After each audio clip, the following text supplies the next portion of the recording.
የሶስትን የስድስትን የዘጠኝን ቁጥሮች ድንቅነት ብቻ ብታውቅ የሁለንታውም የዩኒቨርስ ቁልፍ ይኖርሃል። ቴዎሎጂያኑ ነገረ መለኮት አጥኚዎች 369 ወርቃማ ቁጥር ብለው የጠቀሱበት አጋጣሚ ተመልክቻለሁ። ምክንያቱም ለምሳሌ ክርስቶስ 3 ሰዓት ተገረፈ፣ 6 ሰዓት ተሰቀለ፣ 9 ሰዓት ተፈጸመ አለ እና 369 በጣም ምስጢራዊ ቁጥሮች ናቸው እና ወርቃማ ምስጢራዊ ቁጥሮች ልክ እንደ ፊቦናቺ ሲኩዌንስ፣ ፊቦናቺ ነምበር፣ ጎልደን ነምበር፣ ጎልደን ሚን እንደ ስፓይራሉ ማለት ነው አስገራሚ ቁጥሮች ናቸው ብለው ይናገራሉ እና በአጠቃላይ ክበብ 360 ዲግሪ ስንል የ3 የ6 የ9 ውጤት ነው። 3 ሲደመር 6 አሁንም 9ን ይሰጣል። አሁን ለምንድነው 369 የሁለንታ ቁልፍ የተባሉት? ሰውን ተመልከተው ይላል ዘቦ ውስጤቱ ሰለስቱ ኃይል፣ በሰውነት ውስጥ 3 ግብር፣ 3 ኃይል፣ 3 ባህሪ ትመለከታለ። ዘውቶሙ አንዱ ምንድነው አለ? ኃይለ ዘር፣ የዘር ግብር፣ የዘር ባህሪ፣ ወኃይለ እንስሳ፣ የደመ ነፍስ ግብር፣ የደመ ነፍስ ባህሪ። ሁለት ይቀጥልና ወኃይለ ንባብ፣ የነባቢት ነፍስ ግብር ይላል። 3 ግብራት አሉ እዚህ ውስጥ። እስመ ውእቱ ለሃኮ ማርባይቱ ጠባይ ወይቲ እሳት ወነፋስ ማይ ወመሬት፣ ከእሳት ከውሃ ከነፋስ ከመሬት ሰውን ፈጠረው። ይሄ ማለት አሉ ዘቦቱ ክሌቱ ኃይል 2 ግብር አለው። አንዱ ኃይለ ዘር ነው ይላሉ፣ የዘር ኃይል። ወኃይለ እንስሳ የደመ ነፍስ ግብር። አሁን ይሄን ነው ማብራራላችሁ። ኃይለ ዘር ለምሳሌ እጽዋቱን ብትመለከቷቸው ተመልካቾቻችን ቅድም እንደነገርኳቸው 4 ነገሮች አሏቸው።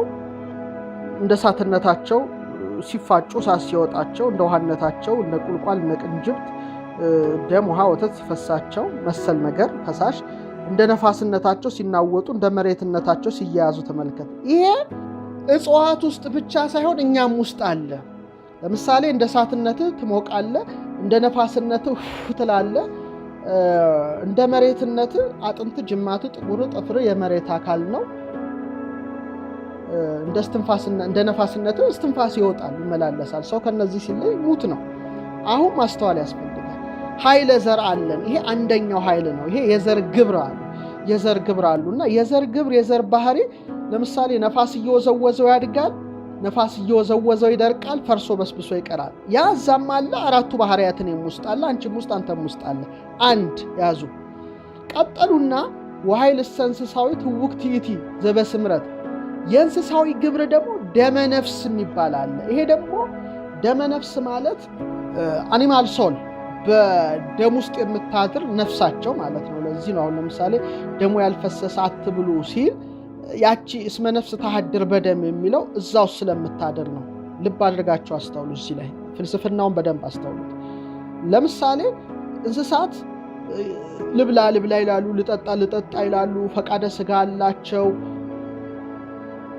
ወይት ይባ ምናይምሮ ዕውቀት ትንሽ አላቸው። ይሄ ምንድነው? ይሄን ዕውቀት ያገኙት ዛይት እንስሳዊት ናት። ወስቴታ የተረከብ ንጽሮ። አሁን ይሄ ነው ምስጢሩ። ደመ ነፍስ ስላለቻቸው ያቺ ደመ ነፍስ በደማቸው ውስጥ የምታድር ስለሆነች ከአዝሬቱ ከአትክልቱ ከእጽዋቱ ትንሽ ተለይተው መንቀሳቀስ ችለዋል። መሄድ መራመድ ችለዋል። ማየት መቻል፣ መድመጥ መቻል፣ መስማት መቻል።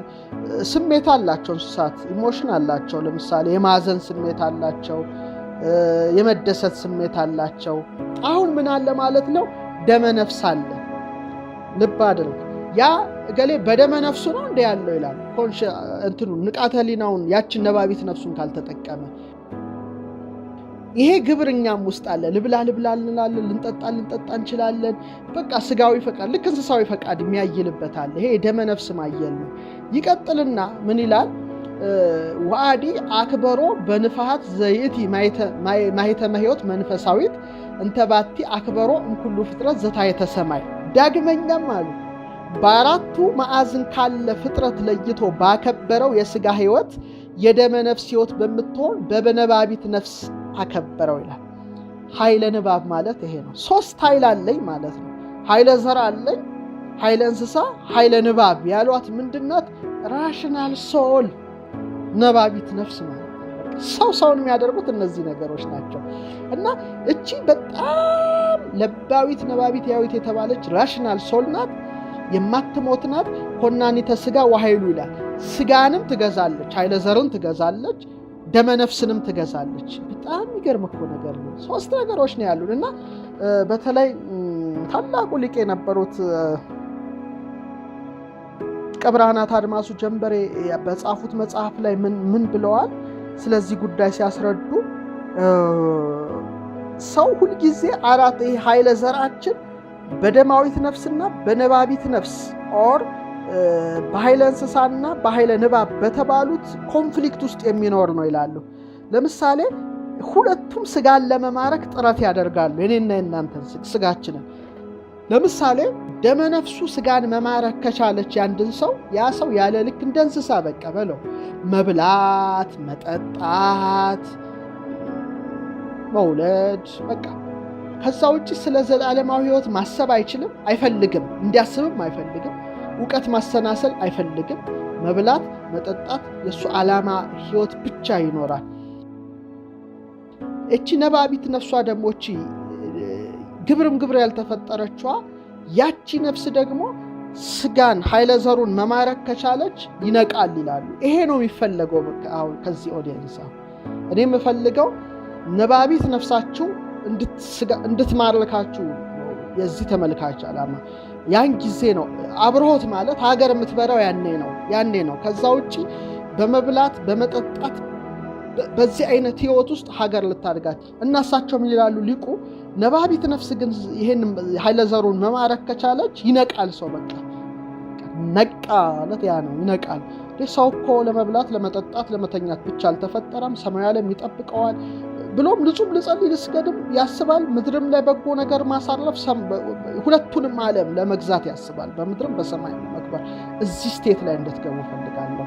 በቃ ከተመለከታችሁኝ እንደው እናከብርሃለን እንወድሃለን ማለቱ ሳይሆን የሚጠቅመኝ እኔ እናንተ በዚህ ደረጃ ብትሆኑ ነው ምፈልገው። ለሀገር የምትፈልገው አሰላስት ለሀገር ነው እንጂ ለኔ ጥቅም ምንም ነገር የለውም። ይሄን ነው ኃይለ ዘር አለን፣ ኃይለ ንባብ አለን፣ ኃይለ እንስሳ አለን። ሥጋ፣ ነፍስ፣ ደመ ነፍስ ማለት ነው። ስለዚህ 4ቱ ባህሪያተ ሥጋ ውስጥ 3ቱ ተወሽቀዋል። 3 ግብር ያላቸው 4ቱ ባህሪያት እንደገና ደግሞ ሰውን እንዲህ ሲከፈል ኃይለ ዘር ታይበታለ፣ ኃይለ ንባብ ታይበታለ። የማትሞት የማትፈርስ የማትበሰብስ ሐረያ እግዚአብሔር የሆነች ደግሞ ራሽናል ሶል አዋቂቷ ነፍስ ታገኝበታለ። እቺና 3 ነገር። ሌላው በጣም የሚገርመው አሁንም እንደገና ሰውን 3 እናድርገው። ሥጋ አለው፣ ነፍስ አለው፣ መንፈስ አለው። ጠቅልል ሲያደርጉት ቦዲ ሶል ኤንድ ስፒሪት ይሉታል። እና ሥጋ፣ ነፍስ፣ መንፈስ፣ ኃይለ ዘር፣ ኃይለ ንባብ፣ ኃይለ እንስሳ አለ እና እነዚህ ነገሮች ሁሌ የሚፋለሙ ናቸው። ሌላው በጣም ደግሞ የሚገርመው አሁንም ደግሞ ነፍስን ለ3 እንክፈላት በደንብ አድርገን እንክፈላት ስል ውስጧ ያለውን ጠባይ ልንገራችሁ ለማለት ነው። እንደገና ነፍሳችን ደግሞ 3 ግብራት አሏት። ለባዊት ናት፣ ልብ ማድረግ፣ ነባቢት ናት፣ የምትናገር፣ ሕያዊት ናት፣ ሕያው ሆና የምትኖር። ስለዚህ ለባዊት ነፍስ፣ ነባቢት ነፍስ፣ ሕያዊት ነፍስ አለች። አሁን ይሄ ነፍሴ ልብ፣ ቃል፣ እስትንፋስ ካላት እንዴት ልረዳት ነው? ጥሩ ልብ ከልብ ቃል ይወለዳል፣ እስትንፋስ ደግሞ ይወለዳል አይባልም፣ ይወጣል ነው የሚሉት። በጣም አስተውል። ከልብ ቃል ይወለዳል፣ እስትንፋስ ይወጣል። ለምሳሌ ቃል ተወለደ። ምን ትዝ አለን? ልብ ወለድ የሚለው ቋንቋ ትዝ አለን። ልብ ወለድ የኢትዮጵያ ሊቃውንት ቃል ነው። ታውቁታላችሁ። ልብ ወለድ ሲሉ እንደ ደራሲ ሆኜ ልንገራችሁ 23 መጻሕፍት እንደ መጻፍ ልብ ያ ምስጢር ይወለዳል። ተወልዶ ግን ማውጣት የምችለው ፍሬን አዘጋጅቼ ስክሪፕቱን አውጥቼ ብራና ላይ ወረቀት ላይ ስጽፈው በቃል ደረጃ ወጣ ማለት ነው። እንዲህ ተነባቢ ሆነ፣ ቃል ሰፈረበት። አሁን ከልብ ምን ተወለደ ማለት ነው? ቃል ተወለደ ነው። ያ ምን ተባለ? ልብ ወለድ ተባለ። ቃሉ ልብ ከልብነታችን በቃልነት ከዊን ደረጃ ወለድ ነው እንደማለት ነው። ልብ ወለድ። ስለዚህ ልብ አለ፣ ከልብ ቃል ይወለዳል። እንደገና ደግሞ እስትንፋስ ተወለደ ሳይሆን ወጣ፣ መስረጽ ነው የሚባለው፣ መውጣት። ስለዚህ የነፍስ ግብር ራሱ ልብ አለ፣ ቃል አለ፣ እስትንፋስ አለ። እነዚህ ግን ዝርው ናቸው፣ የሚጨበጡ የሚዳሰሱ አይደሉም። ስትል የእስትንፋስ ቢወጣ ትጨብጠው ማዳሰሰው፣ ቃልም ከምላስ ተዋህዳ ብትወረወር አትጨብጣትም። እሳቤም ልብም እንደዛው ነው። የኛ ልብ የኛ አካል የቃል የኛ እስትንፋስ ዝርው ነው የሚባለው ለዚህ ነው። አሁን ምነግራችሁ ይሄን በደንብ ያዙልኝ። ስጋ፣ ነፍስ፣ መንፈስ፣ ልብ፣ ቃል፣ እስትንፋስ፣ ኃይለ ዘር፣ ኃይለ ንባብ፣ ኃይለ እንስሳ አለን ካልን ሰው ሶስቱን ሲያስማማ ፍጹም ይሆናል ማለት ነው። ፍጹምነት የሚባለው ይሄ ነው። ሌላ ምንም አይደል። ባህሪያቱ ተስማሙለት ማለት ፍጹም ሆነ። አንድ ሰው ፍጹማን ናቸው ወይም የቅድስና ስቴት ደረጃ የሚደረሰው ሶስት ነገር ነው ማለት ነው። አንድ ስጋ፣ ንጽሐ ስጋ ይባላል፣ የስጋ መንጻት። ሁለተኛ ንጽሐ ነፍስ፣ ሶስተኛ ንጽሐ ልቡና። አሁን የነገርኳችሁን ማብቃት ማለት ነው። አብቁ ይሄ ነው። ንጽሐ ስጋ አለ፣ ቅዱሳን አበቁ የሚባሉት ደግሞ ሲመሰልም 30 ፍሬ አለ፣ 60 ፍሬ አለ፣ 100 ፍሬ አለ ማለት አሁንም ለሶስት ነው የተከፈለው። ወጣንያን የሚባሉ አሉ፣ ጀማሪዎች፣ ማዕከላውያን የሚባሉ አሉ፣ መካከል ያሉ፣ ፍጹማን አሉ፣ ንጽሐ ልቡና የደረሱ ማለት ነው። አሁን ራሳችንን እንግዲህ በጾም በጸሎት በቅድስና ሕይወት የሚመላለሱ ሲያበቁ በንጽሐ ስጋ ውስጥ እያሉ ግዙፋኑን ማየት። ግዙፋን ማለት ሰዎች ክቡራን ነን ማለት ነው። ሜካኒካል የሆነው ነገር የማያየው ግን በብቃት ብሄሞትን፣ ሌዋታንን አዩ፣ አድማስን አዩ፣ ናጌብን አዩ እንላለን። ንጽሐ ነፍስ ላይ ሲሄዱ ደግሞ ረቂቃኑን አዩ እንላለን። ንጽሐ ልቡና ሲደርሱ መንበረ ጽባኦትን ባለቤቱን አዩ እንላለን። ይሄ ምንድን ነው?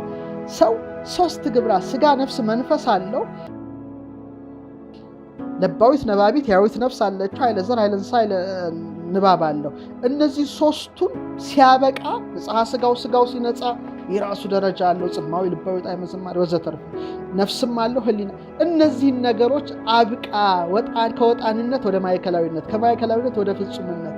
ያን ጊዜ ፍጹም ብርሃን ነው። በቃ የሚታየው ሁሉ ብርሃን ነው። የሚታየው ሁሉ ብርሃን ነው። እዛ ደረጃ ላይ መድረስ ሰባቱን ሰማያት አዩ የሚባለው እኮ ይሄ ነው። ስለዚህ እያንዳንዱ የሶስት ነገር ውስጥ ናት፣ ሌላ ውስጥ የለም። እና ቴስላ አይቶታል ማለት ነው። እኔ አሁን ቴስላ እንዴት ሊያስበው ቻለ ብዬ ነው ስገላበጥ እዚህ ውስጥ ሁሉ ስገባ የነበረው። ሌላው እንዲህ ያለ ሰው ሶስት ዓለም ብቻ ነው ያለው። ሰው ሶስት ዓለም ይጠብቀዋል። ምድር አንድ የምንኖርባት ምድር አለች። ሲሞት ደግሞ በነፍሱ ወይ ሲኦል ወይ ገነት አለው። አንድ መያዝ ትችላለህ። ከሞት ከተነሳ በኋላ ወይ መንግስተ ሰማያት ወይ ገሃነመ እሳት አለው። ስለዚህ በዚህ ዓለም በገነት በመንግስተ ሰማያት ይኖራል፣ ወይ በዚህ ዓለም በሲኦል በነፍስ እንደገና በገሃነም ሁለቱ ተዋህዶ ይኖራል። አየህ፣ ሶስት ነን ማለት ነው። እዚህ ውስጥ ስጋ፣ ነፍስ፣ መንፈስ አለ። ለባዊት፣ ነባቢት፣ ያዊት ነፍስ አለች። የተሰናሰልንበት አራቱ ባህሪያት ውስጥ ሶስት ግብራት አሉ። ኃይለ ዘር፣ ኃይለ ንባብ፣ ኃይለ እንስሳ ያልኩ ነው።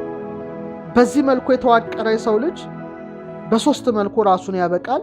ስጋውን፣ ነፍሱን፣ ልቡናውን በማንጻት በጾም በጸሎት ሶስት ዓለም ይጎበኛል። በስጋው እስከተወለደ በግዘፍ ሲወለድ ይወለዳል። ረቂቅ ነፍሱ ደግሞ ከሞት በኋላ የምትሄድበት የራሱ ዓለም አለ።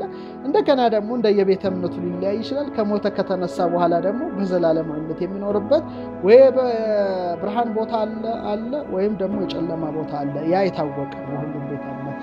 ይሄንን እንድትረዱ ፈልግ። ስለዚህ ነው ቴስላ ቁልፍ ነው ያለው። ይሄ ነው ሁሉም ውስጥ ታገኘዋለህ። ሌላውሽ ቤተሰብ ስትመሰርትም ሶስት ነህ። ባል፣ ሚስት፣ ልጅ። ቤተሰብ በቃ ሌላ ነገር የለም።